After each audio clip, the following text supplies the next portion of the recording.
bata pa ako ay gustong-gusto ko na agad magdalaga. Kung ano yung nakikita ko sa TV na about sa pagdadalaga, ay yun na kaagad ang aking gusto ma-experience. Pero ngayong dalaga na ako, tila'y hindi na ako natutuwa. Gusto ko na lang maging bata. Muli.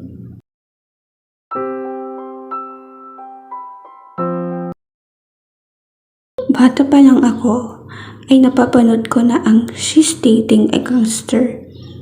That makes me think na kapag dalaga na ay ganun ang suot, tas mafo-fall in love sa gwapong gangster.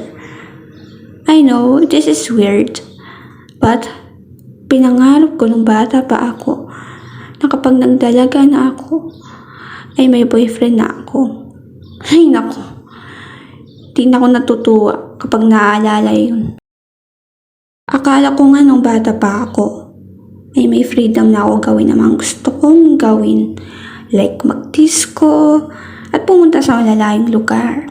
Hanggang akala ko lang pala yun. Dahil strict ang nanay ko. Pero pinapayagan naman ako na pumunta sa malayo kung importante. Ang hirap pala maging ganap na dalaga.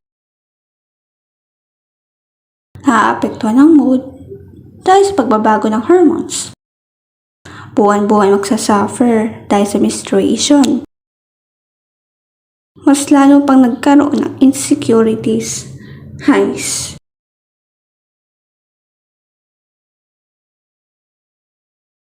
Itutulog ko na nga lang to.